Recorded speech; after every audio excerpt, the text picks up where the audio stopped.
So hello, everybody. I am Felicia Philibert. I am the Education and Advocacy Director of Women for Political Change.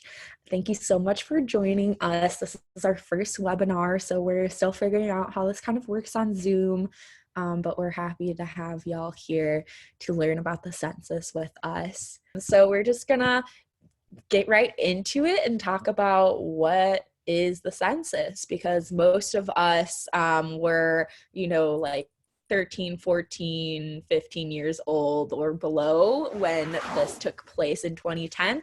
So we're really, all learning about this now and really seeing in real time how this process works.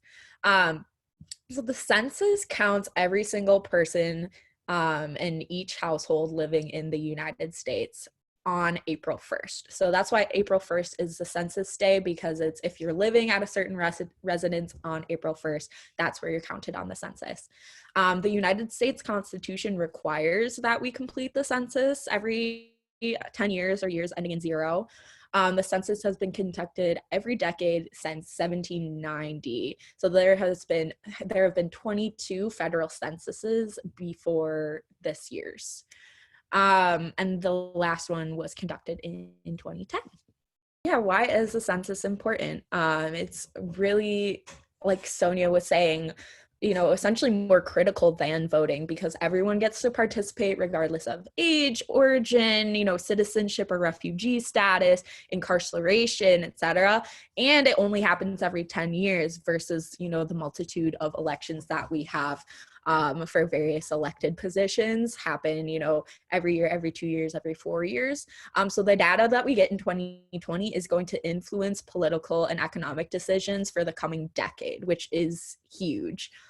And especially because the census, takes into account all of our various, racial and ethnic backgrounds, gender, not, very accurately, but it is information that helps the federal agencies monitor discrimination, implement civil rights laws, protect voting rights, equal opportunity, employment, things of that nature. Elected officials also cannot make informed decisions about how they can allocate funds and other resources without knowing how many people are within a population.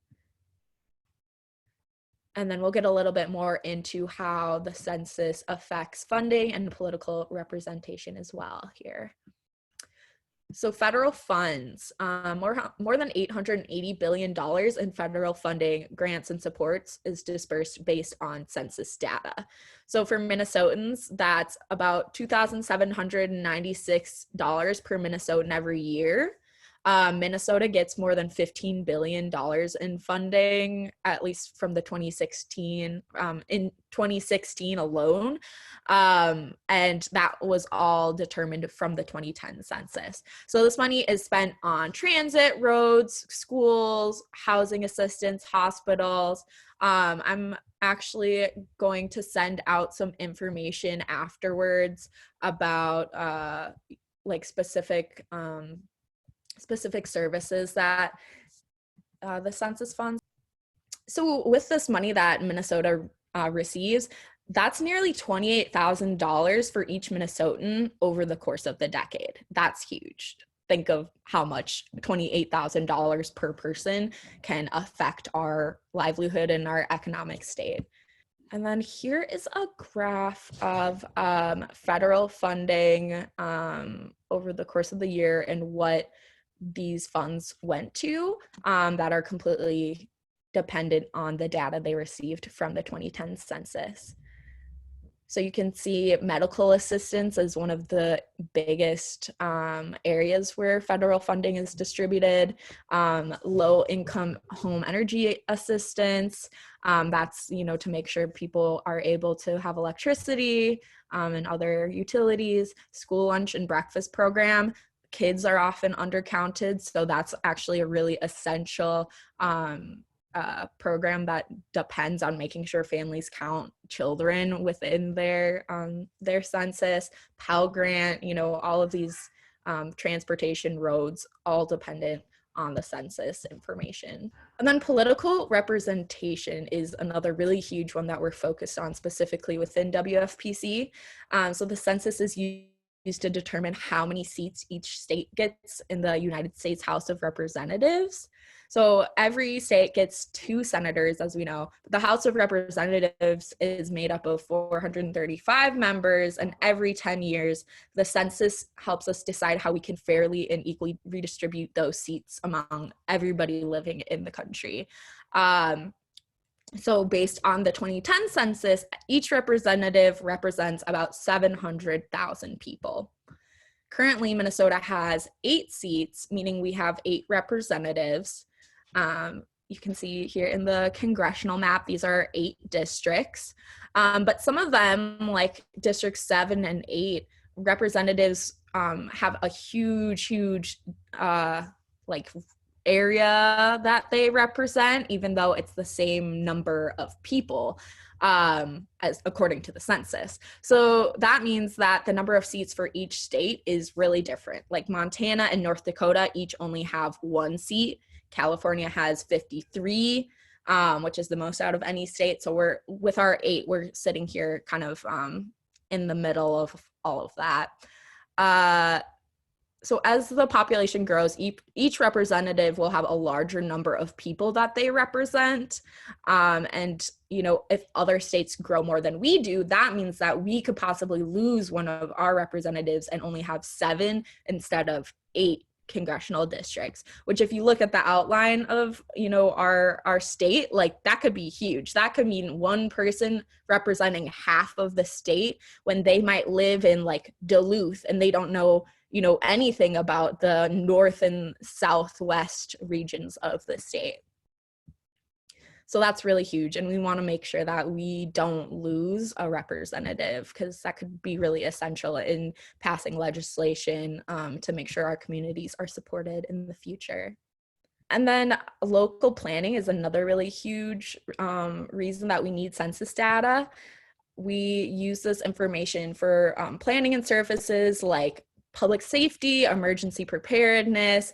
You know, if you like don't live close to a fire station or something, that could be based off of inaccurate data and the time that it takes emergency response to get to your home when there's, you know, a crisis or something. That's all dependent on this data. We don't really think about, you know, how are the highways being built and like how are people receiving school lunch, but this is a direct correlation. And it also affects city planning in the sense that businesses use census data to decide where they build factories, offices, stores, which creates new jobs. So now we'll talk a little bit more about the historically undercounted communities, which is really why Women for Political Change is doing this work, right? So our demographic are young women and trans and non-binary folks under the age of 30, and a lot of the people within our membership definitely fall in this undercounted group of folks. So children ages 0 to 5, huge, because people kind of think of it as like voting. Maybe we don't include kids, something like that. Non-English speakers, low-income people, people experiencing homelessness, people with mental, physical, any other kind of disabilities. Snowbirds, so people who, you know, live in Florida for 6 months and then come back in the summer, but Minnesota is their primary residence. Black, Indigenous, and POC communities, especially Native folks who live on reservations, is a huge one. Immigrants, whether documented, undocumented, college students, LGBTQIA folks, especially because we have really rigid questions when it comes to sex, and we don't really even talk about gender. And then rural communities and renters are really huge. And renters are major, like I think like 50% of our state or something, but a major demographic that we're trying to target, especially now that Census Bureau workers are going to have trouble contacting folks, and we'll be doing a lot of visits from, you know, 6 feet from someone's doorstep. And if they live in an apartment, and there's no doorbell or ringer or anything, it's going to be kind of hard to contact those folks to be able to interview them in person. So as we know, there's also a lot of intersecting identities, and folks with multiple of these in multiple undercounted communities have even more reason to be focused on for an undercount, because they're even less likely to be undercounted if they have multiple of these identities. So impacts of an undercount. Let's talk a little bit about a specific example in North Minneapolis from 2000 to 2010. So based on the 2010 census, North Minneapolis lost 7,123 people from 2000. We know from other data that there was actually a population drop in North Minneapolis due to the foreclosure crisis being in full swing and people being pushed out of their homes, but we don't know how much was an undercount versus an actual loss of population. Regardless, the drop in the population means that people within North Minneapolis have missed out on jobs and services, and resulted in less representation as well. From 2002 to 2012, North Minneapolis had 3 city council members at the Minneapolis City Council, and after redistricting in 2010, North Minneapolis only has 2 city council members now. So the city's already talking about how it will conduct the redistricting process after the 2020 census, which hopefully, can impact that district in a way that provides them with more representation. And another example we don't have a PowerPoint for is the Somali community. There, as of the 2010 census, there are 34,000 Somalis in the state, but in the community, many folks estimate that the number is closer to 100,000, which is a huge difference. And right now, things like that, undercounts at that level can affect, healthcare. Are we having translators who speak Somali at the hospitals when we're dealing with COVID-19, et cetera? The impacts of undercounts of these communities can be really dire and almost fatal for a lot of people who can't get the resources they need. So how do you complete the census? I know a lot of you said you already completed the census, which is awesome. I have completed my census as well. If you did it online, you should know that it, takes less than 10 minutes. Mine took probably like 3 minutes because there's only 2 people in our household. I think one of the main things to keep in mind is that this is per unit. So me and my roommate count as one household. You're not counted if in your parents' household, if you're a college student who doesn't live at home, you're not counting, your landlord's not counting everyone in their building as their one household. It's really every single unit is counted separately. So for the first time, we can do the census online, which is awesome. You've been previously able to complete it via phone and via mail. I'd say in the past, most folks have done mail, but phone is available for people who need to talk it through with a census worker. Mail is, as well as online, available in 12 languages.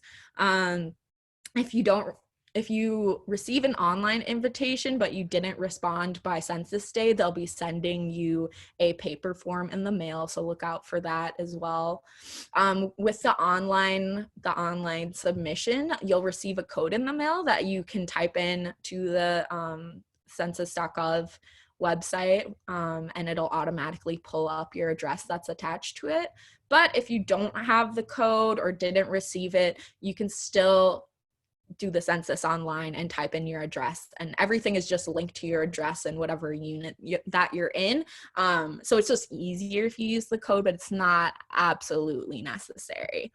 So right now, in the midst of COVID-19, we're obviously, encouraging folks to self-respond online. So just keep that in mind as you're talking to people, that this is really the easiest option people can take to get their census filled out. As I mentioned, there's a lot of language resources. So the online and paper version are given in these 12 following languages: Spanish, Chinese, Vietnamese, Korean, Russian, Arabic, Tagalog, Polish, French, Haitian Creole, Portuguese, and Japanese. And then there's language guides, glossaries, and identification cards in all of these other languages listed here, which I think is like 59 languages. And I will send out the link for those guides as well after this webinar. But they have video language guides that help with the online responses, and they have print language guides that will help with the paper questionnaire. And there's also template versions of the guides that are available to communities whose languages aren't listed here, and they can create materials in their own additional languages. So if that's something that any folks need resources for, we'll be sharing that as well. And you can create your own template to help folks understand commonly used terms for the census. Another really huge part of completing the census and understanding that your data is safe is privacy and the laws surrounding the census. So the 2020 census is protected, your data is protected for 72 years after this is submitted. So your personal information cannot be disclosed. Your names, addresses, and telephone numbers are disaggregated from the actual data. So when they're like, you know, we have however many people in Minneapolis, they're not seeing lists of our names when looking at that data to disperse funds or whatever. The Census Bureau staff has sworn for life to protect confidentiality and are subject to a fine of $250,000 or up to 5 years in prison for wrongful disclosure. And, you know, that's still a huge concern for everyone because, okay, we have federal laws, right? But it's still really concerning to people who have had their privacy violated by the government, especially the federal government. But just know that those protections are in place. And if you don't want to disclose your more information than necessary, you can say person one in the place of your full name instead of saying your name if you're really concerned about that data being seen.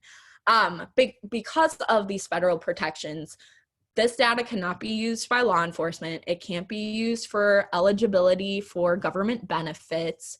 It cannot be used by ICE, the FBI, Department of Homeland Security, any law enforcement or court. No other government department or agency can access this information except for the Census Bureau.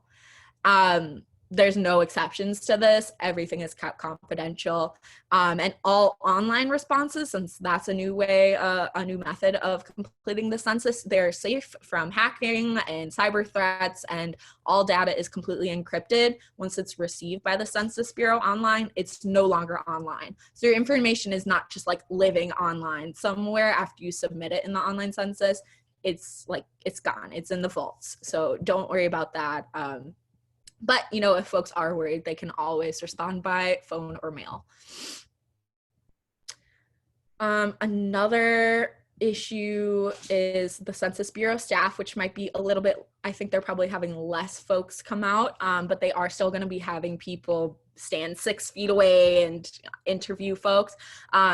So this just shows you how to identify if someone's a real census worker. I don't know that there's been a lot of documented cases where there's fake census workers, but it could happen, and it's super valid for people to be scared for their safety with random people coming to their door, especially government employees, right? So you can ask a census worker to present a badge, an identification number, and you can also, there's a number to call the regional office for the census, which is in Chicago, and you can verify that staff member through them or an online census staff search. There's like a website database where you can look up any staff. So that's really huge, and we'll send out more information about that too. I think this is probably more likely if you live in like a house or something, like a single family house, that you would interact with the Census Bureau staff if you haven't submitted your census yet. And then lastly, in terms of privacy and safety, We want to reiterate that there is no citizenship question on the census. There have been a lot of concerns about a potential citizenship question, which are super valid, but that did not get passed, and the Trump administration did not put the citizenship question on the census. This was challenged in courts, and they just stopped pursuing the inclusion of this question, so nobody has to worry about that. But it has scared a lot of people away, so make sure you're telling people that that is not an aspect of the 2020 census, and any folks, immigrants, undocumented immigrants, anybody who is concerned about citizenship as a category doesn't have to worry about that. Even still, they're still being watchful about threats to the census. We're still being watchful about threats from the government trying to interfere with counting all citizens and non-citizens. And I know there's a lot of hotlines and lawyers ready if there's any sort of suppression of census submission. So if you hear anything with, you hear somebody being told that you're undocumented, you don't need to fill out the census, that's wrong, and make sure that you're passing that information along. So Census Timeline, specifically amid COVID-19, a lot has changed. But we still have a long time to fill out the census, and that deadline has been extended, thankfully. So all invitations were mailed out by March 12th. You should have all received something in the mail for online submission, or you might have even gotten the paper form by now as well. The goal was to get as many people to respond by April 1st, which is Census Day, but it's totally okay if you haven't responded yet. May 1st, the Census Bureau will be counting folks who are experiencing homelessness, so they'll be working with shelters, soup kitchens, on the street, staying 6 feet away from folks. And then on May 28th, they will start following up with people who have not responded. So that's when they'll, from May 28th to August 14th, might be coming to your door or giving you a call to make sure that you respond. And another thing is they might follow up with you if you've forgotten to fill out a question, even if you have already submitted your census. So just keep that in mind. If you feel compelled to skip a question, you definitely can. They just might call you or try to otherwise contact you. So the deadline for us to self-respond has been extended to August 14th. So you can do the paper, phone, or online submission before that point. There's also a group quarters deadline that's a little different than our self-response. So jails, college, residence halls, nursing homes, places where a lot of institutions where multiple people live, those will be counted by the institution themselves. So instead of each college dorm having to submit one for, each little unit, the school will count all of the people who are living in the residence halls. And that makes it a little easier, not having to do so much outreach with those folks. But we want to make sure that, especially in institutions like jails, there could be, some malicious attempts to make sure people aren't fully counted. So even though the institutions are filling them out for the residents, we're still keeping an eye on that to make sure that's being done accurately.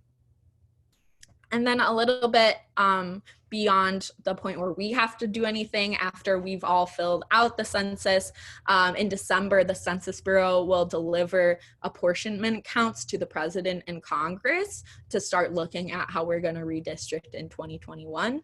And next year, by March of 2021, the Census Bureau will start with the redistricting process and telling states the counts of their specific districts.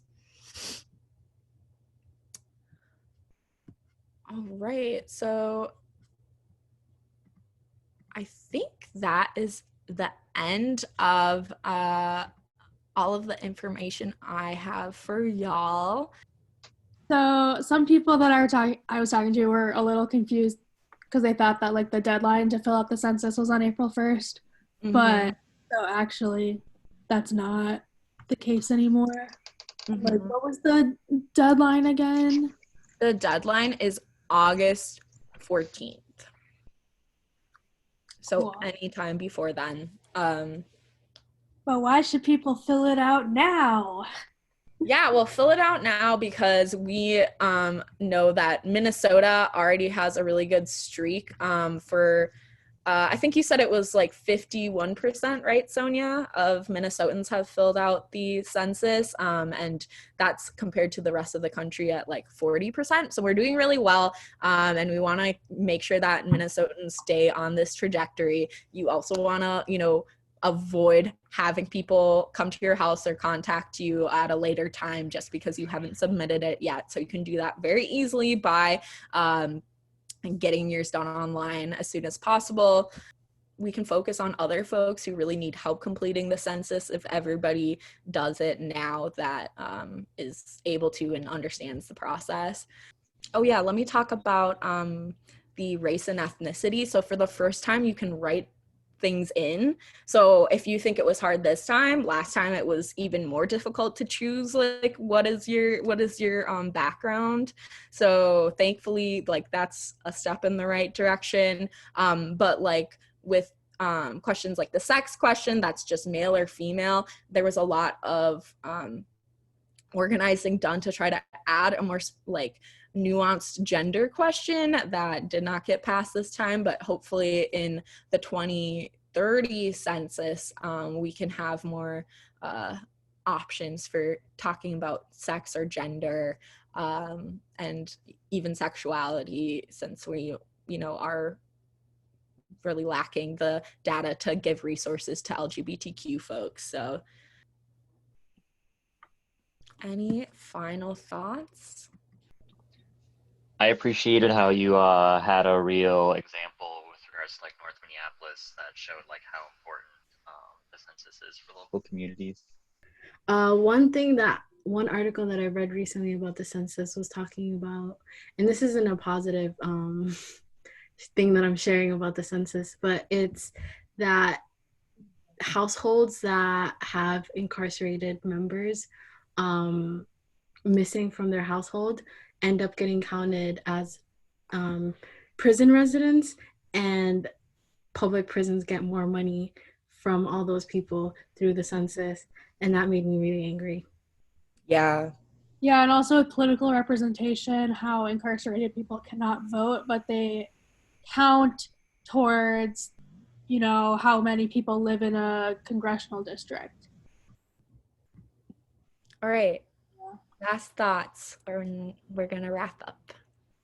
Thank you so much, everyone, for joining us for our first webinar. It was really awesome to talk to you all about the census, which is something I'm becoming increasingly more passionate about.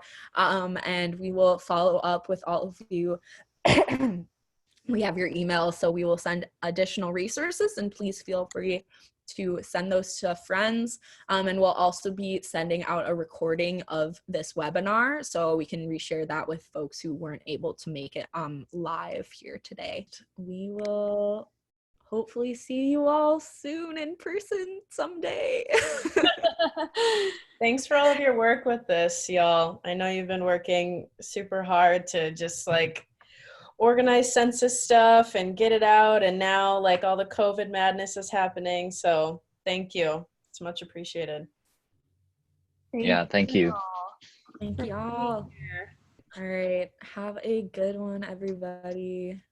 Take care, stay safe.